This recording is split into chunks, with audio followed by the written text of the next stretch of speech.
So just in case anybody watching right now, or maybe somebody watching later doesn't know, my name is Lita, and I am not a doctor. So just want to let you know that, but I'm just someone who's lost 55 pounds doing keto, and I love talking about keto and helping people on their ketogenic journey, and also just talking about things, to do with natural health and that kind of stuff. But I am not a doctor. So please, anything I talk about here today is just my opinion. And please make sure you talk to your health professional if you're thinking of making a change. Okay, so I'm going to give a little sponsorship on this one. I want to talk really quickly about my MCT capsules, because these little babies are so helpful in your day. My Intentionally Bare MCT soft gels. They are so great. Okay, so whether you're fasting, you're doing regular keto, if you get hungry at any time, you pop a few of these babies. It's amazing within about 15 minutes, because it's pure MCT oil and it will just take away your hunger. It's super awesome for traveling. I take them traveling all the time. You can drop one into anything hot, like tea, coffee, soups, whatever. You can totally do that and it will completely dissolve. One thing that I love to do with these things, I can't hold it and show you at the same time. This is my absolute favorite thing. I don't go anywhere without these little babies. This is just like a little, those little Tupperware containers, but just something really small that fits in my purse. I've showed this to you guys many times, but it's just my favorite. When I go out to eat, whether I'm on vacation or whether I'm going to a restaurant, I absolutely do not trust the salad dressings at the restaurants. They can say that it's olive oil. And when I ask, I have many times said, do you mind if I actually look at the container? And they're like, oh, brother, one of those ladies. But they bring it out and there's a whole bunch of canola oil in it or something. So I don't want those crap oils in there. I want really good oil. And if I'm going to be putting oil on my salad or whatever, I may as well get the best oil and get, the most energy, take away my hunger, right? And our capsules are 70% C8. And that's what you want. Any of your MCT products that you're looking at home, if they're not mine, they're between 70 and 99.2% C8. But if you don't have mine at home and you're looking at a different brand, make sure it's at least 60% C8, that it would say that on there. If it says 100% MCT oil, that does not mean that there's any C8 in it at all. If they don't put on the label, loud and proud, which you can only do by FDA approval, if they don't put on here loud and proud what the percentage of C8 is, I can almost guarantee you that you're probably not getting any C8. Anyways, that's just a little side thing, but here's one of my favorite things. So I keep this little thing in my purse and I keep a safety pin, and I just keep the safety pin in there. And what I do is when I'm having my salad, I ask the restaurant if I can have a lemon wedge, and I will pop these with my safety pin, 2, 3, 4, whatever I feel like that day. And I will squeeze the oil on my salad. I will squeeze the lemon on my salad, salt, pepper, amazing salad dressing. Amazing salad dressing. You can do it right there at the restaurant. This little thing, sorry, men, you're probably not going to want to carry this in your jacket pocket. Maybe you can ask your wife to put it in her purse. But for women, most of us have a purse big enough to have some. You don't even need it this big. To be honest with you, you could have something really, really tiny and have just enough for them. But I like to have enough, If I'm out and about and all of a sudden I'm getting a little bit peckish, this is what I do. Pop a couple of these right away. It feels amazing. Takes away the hunger totally. So anyways, 0 carbs. It's 1 gram of fat per capsule. So you can adjust what you want in your day. That's the other good thing about it. So I just want to mention that. I will put the link in below after our little talk today. But if you guys haven't tried it before, the capsules are amazing. There's a lot of people in the group that absolutely love these capsules. Okay, let's get on to our topic today. Our topic today is don't blame keto for what the carbs did. That's kind of like a tongue in cheek. But like I said at the very beginning of this, if you haven't gotten this already, the things that I like to talk about, mistakes, are things that I have done. I have done every single thing that I talk about. And these are things that I did quite a lot when I was struggling a little bit and trying to figure out what the heck was going on when the needle wasn't moving and the clothes weren't getting looser or whatever. And these were things that I was absolutely doing. And I was thinking maybe you guys do some of these things too. So, sorry, I lost my train of thought. I always look at my notes because I want to make sure I don't forget anything. And then as soon as I look at my notes, I'm like, whatever. Honestly, I would love to just go completely by memory and just talk to you. But then in the end, I would forget something and I'd have to circle back like 100 times. So every once in a while, I do have to look at my notes. Okay. But when we're at that stage where hopefully you're not relying too much on the scale, and that's a whole other topic, but we talk about that in the group a lot because a scale is just a measurement of weight. It's not a measurement of true fat loss, but it is one tool of many. So let's just say the scale number isn't going down and your clothes are not getting any looser and you just feel like you're kind of stuck and you're kind of like, I don't know about you, but I used to say, well, I don't get it. Like, I don't get it. I do keto. I eat keto. I don't understand why this isn't working. And of course you could say like sometimes, it takes a while for the body to catch up and then there's a big fat whoosh or whatever. And that is legit. But sometimes there are actual reasons for the number not to go down or the scale not to get, or the clothes not to get looser. And it's to do with what we are doing or not doing. So the three things that I see as being the most common, and they're definitely things that I have absolutely done. Three things: not tracking / doing lazy keto, drinking alcohol, and having your one and dones. And for those of you who are not familiar with that term I use, it's when you go off keto. Maybe it's one meal, maybe it's one day, maybe it's one weekend, maybe it's a vacation. But that's what okay, if it's a vacation, I guess it wouldn't be a one and done. Okay, a one and done would technically be like an evening or a day or possibly a weekend, whatever. That's your definition of one and done. So let's go through each of these. So the not tracking lazy keto. Most likely you are probably going over your carb macros, unless when you're not tracking doing lazy keto, you are and I will say for anyone who doesn't know, lazy keto is when you're eating keto foods, but you're not tracking. That's what lazy keto is. You're most likely going over your carbs because unless you're being super strict and you're saying, I'm only having salad and meat, the odds are very good that you're probably going over your carbs. This can pop us out of fat burning mode.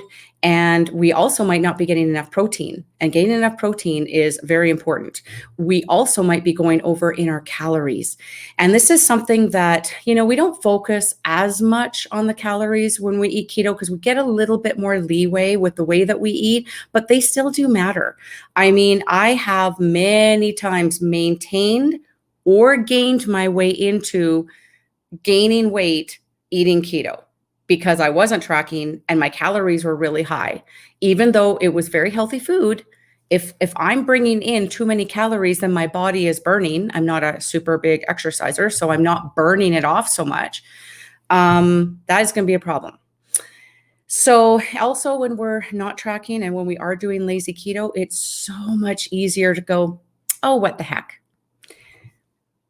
I am 100% admitting that I am that person. It's like, for some reason, when I'm not tracking, it's like, for some reason, I just give myself that, it's like I lie to myself and I give myself that permission that it doesn't count. Like, of course it counts. Of course I know it counts, but for some reason, like when I'm not journaling it, when I'm not putting it in my tracker, for some reason, I give myself that free pass. Like, I don't know why. It's a mental thing, right? And then it's sort of like the mentality I always say is like, don't track, don't tell, right? So it doesn't count if you don't track it. Okay, so that's one big thing. The other thing is drinking alcohol. Now, before I hear anybody say, what? We can't have alcohol? Yes, of course you can have alcohol. But just to explain to you that the liver's function is to basically process our fat, right? And it helps the fat go from our body. Like, that's the liver's function. But the other function of the liver is to deal with toxins. Now, sorry to say, but technically alcohol is a toxin to our body. So what happens is we're going along and we're burning our fat and everything's going good. We're in the zone. And then we say, hey, you know what? I've done really well this week. I'm going to have a couple low carb drinks this weekend, which is totally fine. But what happens is the liver says, whoa, That thing that we're doing with the fat burning, stop it immediately. And we are going to process this alcohol, these toxins. So it needs to process that before it can get back into fat burning. And I will also add, I don't know about you guys, but when I start partaking in some alcohol, generally speaking, that's when the lazy keto comes in, and I kind of go higher on the carbs. And if I have enough alcohol, it's like a free for all. Like I'll just start eating whatever is laying around. I'll just start eating or whatever. So it's kind of a combination of what happens when you drink alcohol and your liver has to deal with it / what else are you doing? I don't know if I have ever had an alcoholic drink and I've completely stayed on my keto without kind of going off eating wise as well. For me, the two go hand in hand. That's just me. Everybody's different. But so just keep that in mind. And it really, and I can't even tell you exactly. I looked it up and it's really hard to say because each person is different depending on the health of your liver and how fast your body kind of processes things. It can take anywhere from, what did I write down here? I think 2 days to 4 days to process a drink. Like it really depends on the body. Some people, maybe it's like 24 hours. It really depends on the person, right? So you got to think, let's just say for argument's sake, like for me, let's say it took 4 days. Okay, so it's going along really good. Then the weekend comes, have a few drinks, whatever. Maybe I went off my keto too. Oh, well, throw it all in there. And then Monday comes and I go, okay, that's it, straight and narrow. And I do the straight and narrow all week. And so for 4 days, say it took that long to get back to where I was.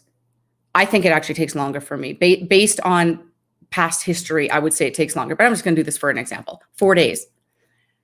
Then Friday, I got 1 day of getting into fat burn. And then Saturday comes and I go, you know what? I've done good all week. I think I'll have a drink. Do you see what I'm saying? So if you're doing it often enough, it's going to really sabotage. And I'm not saying I'm not saying don't have a drink. You got to live your life, honestly. What I'm saying is that when you get frustrated, right? If you're saying like, I don't understand why I'm not losing weight or whatever, this could be the reason. But I'm not saying don't have a drink. Honestly, have a low carb drink, have your vodka, whatever, enjoy yourself. But I just want you to keep that in mind because some people do like to drink every weekend. And if you're okay with a slower progress, then no problem. But if you're not okay with it or you're getting frustrated, this could be a reason why.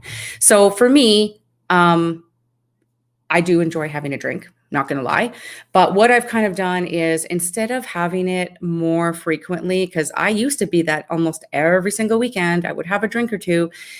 Now I don't do it that way. Now I have this little fermented drink that I really like, and it's actually kind of sparkly and almost tastes a little bit like wine, to be honest with you. So I kind of been really enjoying that. So when we say like almost every day, my husband works from home too. And so we'll go, hey, it's happy hour. And we'll go sit outside for a minute and catch up with our day or whatever. That'll be kind of my drink. It's a fermented drink and it has like virtually no carbs in it whatsoever and good for my gut. But anyways, I kind of call that my happy hour drink. But you know what? In the summer, yes, I will probably drink a few times, and definitely at New Year's, absolutely, I drank big time. But I just have it fewer and far between. Instead of having a little bit all the time, even though it was low carb, I think that was really sabotaging my effort. So if that's you, if you see yourself in there, maybe that's just something to consider. Okay, now the one and dones. Again, never, ever, ever, ever, ever do we say in this group about being perfect. Absolutely not. But just going back to what we were saying about how it takes people a different amount of time to get back into it. I'm insulin resistant. If I go off on my keto plan, pretty good, even if it's one night, it will take me like a few days to kind of get back into the zone that I was in before, burn off all that glucose and get back into the fat burning. And again, everyone's different, but if you are, diabetic or insulin resistant, metabolically challenged, dieted your whole life, like those kind of things, you are going to be slower to recover. So again, not saying not to enjoy your one and done or whatever, but if you have them too often, if you're doing it too frequently, the turnaround is going to overlap. And so you're not going to have enough fat burning time versus how much time your body is trying to get back into fat burning time. So that's just another thing. So maybe it's one of those things where you kind of go, well, every weekend I do notice I kind of go off and maybe not really making the gains I want. So maybe I'm really going to toe the line for X amount of time. I've got this thing coming up and I'm going to allow myself, I'm planning ahead that in a month I've got this event and I'm going to allow myself to go off during that time. But up until then, I really have nothing else going on. There's no reason for me to be going off. So I'm going to make as many gains and strides as I can to get to that point. So those are the three main things. It's not about blame at all. Like, I don't want you to ever feel bad about anything that you do or you don't do. But I also think that poor keto gets the rap sometimes. Like, I sometimes hear people saying, like, I don't know about this keto diet because, I've been doing it for 6 months and blah, blah, blah. But when we kind of unpack it and I usually ask, okay, let me see your macros. Oh, sorry, I'm not tracking macros. Okay, do you drink? Well, yeah, I have a low carb drink. When it kind of comes out, when I kind of dig down deep a little bit and get the story, I find that there's a lot of these things that the person may be doing or not doing, and they all kind of add up. So that's why I said, don't blame keto for what the carbs did, because, it's not poor keto's fault, but it's not about blame either. It's just a matter of just, kind of just taking ownership in what you're doing, thinking if these are these things that I'm doing and how often are you doing them? If you're really happy, sorry, I feel like a sneeze coming on. If you're really happy where you are and no complaints and you're living your life and everything's going good, great. This is really for people that are trying to figure out why they might be stalled. How come things aren't moving as fast as, they would like or whatever. That's basically what this is for. But it is not about being perfect. So tell me, do you guys do any of these things? And when you're doing these things, do you say to yourself, yeah, I know I'm going to slow things down a little bit, but I'm okay with that? Or do you kind of turn a blind eye a bit to it and then maybe get a little bit frustrated when things aren't happening? Let me know. I'm going to go back and read some of the stuff that you guys have put in here. I saw a few comments in here.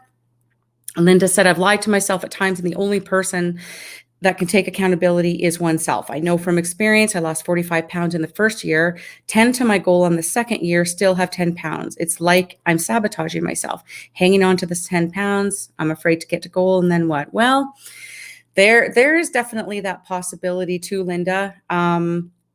It's also like, sometimes when we've been doing it for a long time, like I know at the beginning, like I was so strict. I will say so strict. And of course it's super exciting, right? Because the weight's really coming off fast and you're really seeing these changes and they're really exciting. And then after you've been doing it for a long time, because let's face it, for most of us here, I would say it's our lifestyle, which is amazing. And also, not to discredit that you haven't gotten to your goal weight yet, you're still improving your health, like huge, even if you're not, losing those last 10 pounds or whatever. But I know for myself, I don't hit it as hard all the time as I did before. It's kind of like, I don't know. I think it's just because I'm so comfortable with it now. And so sometimes I'm really being strict and then I kind of, allow myself to be off or whatever. This last whole year, I will be perfectly honest with you, this whole last 2020-ish schmozzle, I will call it. I definitely was not on my game as I have been in the past. And I think you guys can all relate to this. There was a lot of stress involved and stuff. And I absolutely wasn't doing my usual stuff / I was eating way too many calories. Like when I look at this list on here, surprisingly, I actually didn't go high on the alcohol. You would have thought after this year, I would have been like super high on the alcohol, but I actually was being very mindful of that because I've been actually trying to work on my liver health. So I've been trying really hard to, eat the right foods and supplements and stuff to support my liver. So I was purposely trying not to drink, but I definitely ate way more calories than my body actually needed / I don't exercise a ton. So the combination of the two, I gained for the first time since I've been on keto. So these are things that I'm just acknowledging for myself. It is absolutely no surprise to me whatsoever, the reason why I gained a bit in this last year. So I'm back on track now and everything's good. But what I'm saying is I just took a hard look at myself and said, okay, what is it? There's no secret here. There is no, oh my goodness, I don't understand. No, I really do understand. And I think most of the time when we are thinking about these things, we generally know. It's pretty rare that someone is really, really, really diligent and giving it enough time, and nothing changes. Like nothing changes at all. And if that's the case, that means that you really have to look at your macros. Maybe they need to be adjusted. Maybe you've been doing keto for a while and you're completely in fat burning mode, and it might actually help you to lower the fat a little bit and raise the protein, change the ratios up a little bit. That happens too for people that have been on keto for a long time. Definitely not beginners, definitely not. And whenever I have gone off enough that it was like, say, more than a one and done, I always go back to the very high fat model every single time. And then once I'm into it for a little while, I can kind of adjust it just a little bit. Ginny says, I don't track and I've lost 75 pounds. That is fantastic, Ginny. That is awesome. And you know what? For a lot of people, we'll call that lazy keto. That is fantastic. And if that is working for you and that is a lifestyle that you're enjoying, that is fantastic. Sometimes people, it doesn't work for them to not track. Sometimes that just doesn't work for them. But if it's working for you, you absolutely do you. Absolutely. Let's see. Love this topic. I've been cheating so much and not tracking enough, just maintaining and not losing. That is a real, when we do these kind of things, a lot of the times we are just maintaining. And let's not downgrade this. Let's talk about that. Because for someone who year after year after year always gained, from one summer to the next, I couldn't actually wear a lot of my clothes because I always gained and I always had to go up in sizes.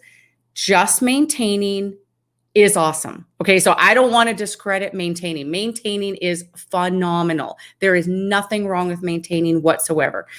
But Sean, sometimes it's like you get to that stage where you go, okay, enough is enough. Like that's where I was this year. I just kind of said, okay, enough is enough. I know what to do. I know what I have to do to get back on track. And I'm really going to do what I know is going to work. And sometimes we're okay with the excuses that we say in our head, and then sometimes we're not. And if you're in that zone where you're okay with it, then that's okay. It's whatever is working for you. This chat is really for people that are not okay with it anymore, and people that maybe are getting frustrated with things that they didn't realize could be actually setting them backwards. That's me, not losing, just maintaining, says Deborah. Yeah, it's very, very common. Janet, me too, just been maintaining. Another thing too, you guys, if part of this is sometimes maybe you get a little tired of being strict and you don't always want to be strict, you can come up with a deal with yourself. And this was something that I was doing before this last year, and it was working pretty good for me, that I was giving myself 6 days of doing my normal keto. I was intermittent fasting, calorie cycling, doing all the things that I was doing and really, really sticking to it. And then I was giving myself every Sunday to be lazy keto, because for me, I do have some emotional feelings attached to tracking too much from all my years of dieting. And sometimes it kind of stresses me out. So knowing I would have every Sunday to do lazy keto, and my definition for myself of lazy keto is always no grains, no sugar, none of the high carb foods. It's not a free for all for me to have like mashed potatoes and all that kind of stuff. That was not happening. But I was just, sorry. I feel like I got a sneeze coming on just at the wrong time. I gave myself permission every Sunday, because we would always have like a family dinner or something like that then. And I would and I'd make like a keto dessert and stuff like that. But I was just like, I'm not tracking on this one day. And all the other 6 days a week, I'm going to hit it really, really hard. But on Sundays, I'm not going to track. I'm just going to eat keto foods and not track. That was really freeing for me, and I still lost. Just like Ginny is saying that she does lazy keto all the time and she's lost 75 pounds. That's great. I think it's really about what is working for you, and when it's working, awesome. And if it's not working, more than a couple weeks, then it's time to kind of analyze maybe, what you could be doing different, what you're not doing, what you're doing too often of, that kind of thing. But like, if it's working, then just go with it. Absolutely. Let's see. Keto definitely works when you apply yourself. I drink and cheat way too much, but I'm kind of off track right now, so not super stressed about it. 100 pounds gone and have ways to get back motivated at some point. Exactly. So, I mean, just enjoy your 100-pound weight loss. And at this point, if you just want to say, yeah, I'm in maintenance mode right now, and just kind of stay in that maintenance mode until you're kind of ready to hit it hard again. I know you've got some stuff coming up or whatever, some family stuff, and maybe you just don't want to do it right at that time. But then when it's over, you're just going to be so much more motivated to really, really do it, the way you were doing it before. I think sometimes when we push ourselves a little too hard during times where we kind of wish we could be easy on ourselves, there's some regret there. There's a little resentment during that time. So if that makes it better to just enjoy that time, what I say is, again, enjoy that time trying to be healthy, lazy keto, still avoiding the worst of the worst, and not giving yourself permission to do a complete free-for-all, because nobody wants to come back after their maintenance time being 10, 20 pounds heavier, because that's disappointing, like to have to restart all over again. I mean, not start all over again, but to have to, you know what I mean, take off what you had just taken off. Yes, when I'm not, Janet says, yes, when I'm not tracking, I'm up as mentioned to before, having too much of the keto snacks, but haven't been buying it either. So it's not in the house. Oh, I totally hear you. I think, Janet, we were talking about, what is that? Enlighten. I'm so new to that ice cream, because in Canada, we just got it. Well, where I live anyways, we just got it. Literally one store in town has it. Only one store. We have lots of grocery stores. Only one grocery store has it. And I can't keep that stuff in my house. Nope. If I want to have that ice cream as a treat, I will go down and specially buy only one. That is it, only one. And I will eat that whole thing in one sitting. Yeah. I don't know how people just eat like a half a cup or 1 cup. I don't know. I can't do it. So I know I'm going to eat that whole container. That's a guaranteed. So I don't keep it in my house at all. No way. Beth, I haven't been tracking, and boy, it shows. Well, I find that hard to believe, Beth. You're teeny tiny little thing, but Beth, your metabolism is so good that you can get right back on it, and I know that you will just do phenomenal. You always get back on track really, really quick. I don't know if you were insulin resistant before, but I've read and seen lots of things about insulin resistance, and some doctors say that you can actually heal that, like for good, unless you damage it again really badly. Some say that you never heal it and it's always a work in progress. I don't know. I tend to think that you probably can heal it. And if you had it, it sounds like you have changed that big time. And then for you to go off, you probably feel bloated or whatever, because you're not used to those foods. But I bet you like 2-3 days, 100% back on keto like you always do. And I bet you feel like $1 million. Yes, Janet says enlighten. Yeah, that dang stuff. Yeah. Enlighten, the almond crackers, the grain-free almond crackers from Costco. I cannot keep them in the house ever. No, there's a few keto things that I just cannot keep around, because I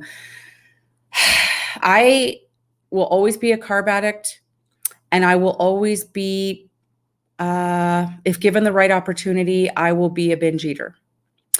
And so if I have things like the ice cream and too many of them, I'll have them like every night for, if I have 3 containers of ice cream. If I have those grain-free almond crackers, yes, they're grain-free. And yes, they're a lot lower in carbs than regular, but they still have a lot of carbs, and they really add up. And I'm not measuring them out in a cup. Oh, no, eating right out of the bag. And you know how that is. You're watching a movie or something like that. And oh my gosh, all of a sudden the whole bag is gone. That is why I would rather not have some things in my house at all than to have them here and say, oh yeah, I'm going to measure it out or whatever. I know myself. I'm not going to do it. Like, I know I'm not going to do it with those things. When it comes to regular food, I can regulate myself till the cows come home. But if it's kind of a carby or sweet or something like that, there's just certain things that I just can't. So I think you just have to know yourself. Honestly, you just have to know yourself. Ginny says, I've learned to have great willpower. Well, that's awesome. That is totally awesome. If you have that kind of willpower, that is really great that you can do that. I I just still have an issue with that, even as many years as I've been keto. And I will say that, as long as my blood sugar is really nice and level, and I am, for the most part, staying true to my keto and I'm tracking and whatever, I feel so good that things like I said, if somebody walked in the door with a thing of donuts, that doesn't really do it for me. That's not even a favorite thing for me, but I wouldn't really be enticed by that. But there's certain things that I am enticed by. And I think in my mind, I would justify it because they're keto friendly. I mean, let's face it, Enlighten is the best keto ice cream there is, right? Clean ingredients and really low carb or whatever. Like I said, those crackers I was talking about, they're pretty good. They're grain free, whatever. And so I justify in my mind that it's okay because it's keto, but unless you're actually able to measure it out and track it like everything else, but I have a hard time doing that with those foods because they're binge foods for me. So, I mean, I'm just talking to the people that can relate to that. Not everybody has this problem, but it's definitely a problem for me. And I'm not sure if that is ever going to change. So I used to be that way with alcohol. I used to be that way with really high carby foods. And now I'm keto, and of course it's like a million times better, but the bingey trait and the carby addiction is not totally gone. So my medication is keto. But if I'm not on that medication, it's still there. So I'm just acknowledging that for myself. Like I'm trying not to lie to myself. Like this is a real problem for me. And that's the only way that I can really control it is by not having it in my environment. Ginny, I like Rebel. Yeah. Well, in Canada, we're kind of limited. We don't have Rebel. Yeah, we don't have that. So I guess that's a good thing that we don't have as many things as you guys have, because that would be even more tempting. Anyways, so yeah, so that's basically it. I was just going to pass that message on to you guys. Oh my God. Someone said buttered popcorn. Who said that? Sean. Oh my gosh. Yeah, absolutely. 100%. Buttered popcorn is up there on my, my trigger foods. 100%. And it's a double whammy for me because it's a grain. So it's not even just high in carbs, it's a grain. And that affects me even more. And inflammation goes through the roof and my joints get achy, and it's just not a good scene at all. But damn that popcorn. If someone comes out with an actual keto friendly, I guess it would have to be grain free in my case, but really tasted like popcorn, the closest I have ever come to, there is a company in Canada, and they make these pork grinds, but they make them in little squares, and they're all natural from grass-fed, pasture-raised cows or whatever, and they're very local to British Columbia. I don't even think you can get them in all of Canada, so I'm not even going to really say, but I can get them at my health food store, and they are as close to the flavor of popcorn, and they're really light and fluffy, and you can eat an entire bag and the bag is like this big. So like if you're watching a movie or whatever, and you can eat an entire bag, and it's 9 grams of protein and 0 carbs. There's 0 carbs, and then there's some fat, and then 9 grams of protein. So that's the safest little bingey thing that I have if I'm watching a movie. So I always keep bags of those on hand. So at least I have something good like that. But yeah, I remember the good old days popcorn. I mean, we can't even go to the movie theater here. So that's a non-issue. And then we don't really have popcorn here at home. So that's not really a problem. But someday the movie theaters are going to open and I'm going to want to go back. And I'm sure once in a while, I'm going to have it, and I'm going to have to figure out what I'm going to do. That's a tough one. I can honestly say that 2 times because I used to go to the movies all the time. Like there was like Tuesdays were cheat night or whatever. And so I'd go with like different girlfriends and stuff. 2 times I went and did not have popcorn. In my bag, I always bring a big purse bag, and I had pork rinds and veggie sticks and some keto chocolate. And I made sure I put some really good treats in there, and I did not have popcorn 2 times. I don't know how I did it, because that's pretty tough to be in there smelling it. And oh my gosh, that's alrighty. We're not going to talk about that anymore, because then I'm going to trigger someone, including myself. Okay, Beth, I find that if I have a keto alternative, I do much better. Yes, absolutely. I do too. Then I only have a non-keto option in the house. When I get hangry, things get ugly. Oh, totally. Right. And then, so if you have that there and you don't have the other one, that's exactly it. As soon as you get that craving or whatever, and then you don't have the alternative, that's bad news. Christina, I put my food in my tracker today and will continue to stay on track. I try to eat a large salad every night and have a small side salad as and a side salad snack starting today. It's difficult with me being the only keto person in the house.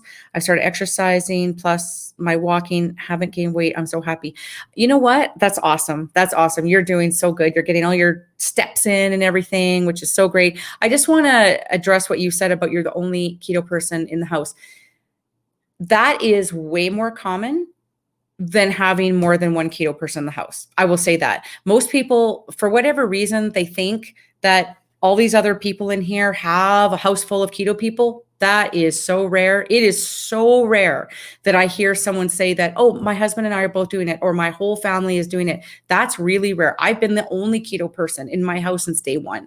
Yes, they will eat some keto food because I'm making it, but they always have, like if I'm making, I'll say spaghetti or whatever, and I'll make the sauce the way I want to make the sauce that's good for me, and they like it too. But then they will have, pasta, and I will have, zucchini noodles or shirataki noodles or something like that. So I just adapt it. But I am the only one, my extended family, I'm the only one. When we go on vacations, I'm the only one. When we go out with friends, I'm the only one. Literally, I am the only one. And I'm just saying that because I know that's very, very common. Yes, we can have helpful people in the household. They're like, you hear like, oh, my husband's so supportive and he helps me with this, and which is awesome, which is totally great. Doesn't mean that they're actually keto. They're just kind of being supportive of your eating style. So don't let that be a hindrance to you. Just don't, just do you. You just do you. And it's so easy to make these switcheroos and adaptions. Actually, I've got a really neat infographic I'm going to post in the group that I haven't done yet. I'll post it tomorrow. And it's a really good keto swap, which shows you the different images. Like if you're wanting this, you can use this. And it's the way that we can swap things out. Super, super easy. But anyways, Christina, just keep doing what you're doing. Don't even give it really a thought that other people in your house are not doing it. It's like, okay, well, everybody's got their own thing. Maybe you got someone in your house that does CrossFit. Doesn't mean you're going to do CrossFit, right? Everybody can do different things. Oh, you want to know about the pork rinds? Okay. I will take a picture of the bag, the front and the back, and you guys can look it up and see if you can find it. It's just that I know that it's kind of a bit of a boutique company. They're two sisters that actually work from Vancouver Island. They've got their own business. And I actually wrote to them to thank them so much. I was thinking maybe I should interview them sometime. They sound really interesting, but these two sisters make these pork rinds. And I just want to thank them so much for such a good quality product. It's the cleanest ingredients. And sometimes when you're getting into foods like this, they might use kind of bad oils and stuff, and they don't. Everything's really on the up and up. So I was really impressed with their products. Michelle, I have toddlers and a teenager, and they have all the crappy carby stuff and sweets. My hubby is doing low carb, but I'm the only keto one there is. That is a little bit more challenging when you have teens around and little ones. Well, if they're really little, I think you probably could still be quite in charge of what they're eating. So that might not be such a bad thing with the younger ones. The teenager one, that's a little tricky. They're always wanting their pizzas and their pizza pockets and whatever things that they want, and microwave popcorn and things like that. So you might have to do a little negotiation with those people in your family.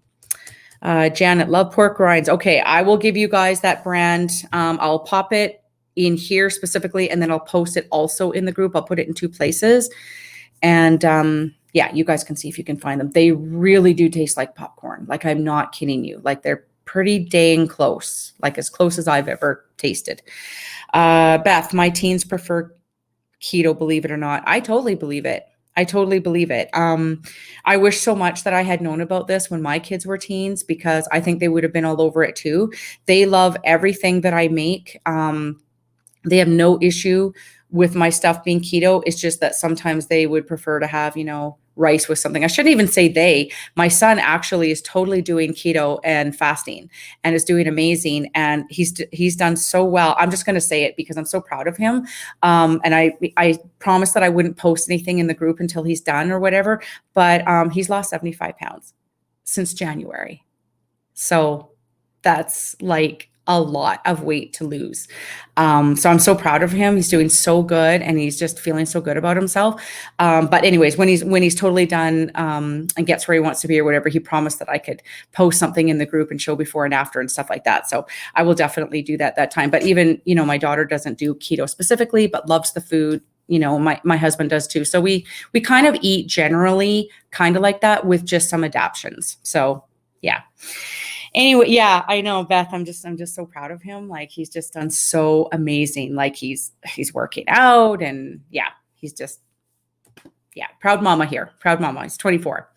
So anyway, that is my message for you guys here today. So hopefully, there's something you can take away from this, something to think about. And if this doesn't apply to you at all, then just keep moving on. Don't worry about it. But I just like to talk about some of the mistakes that I have made, and some of the things in the past that maybe I wasn't thinking about at the time, didn't think that it was as important as it was, and realizing how long it takes my body to recover after things. I realized that for a lot of different times I was just maintaining, because literally I was overlapping the things that I was doing. So now I know that. And so if I choose to do those things, then I know what the consequences are, and I have to live with it, and that's fine.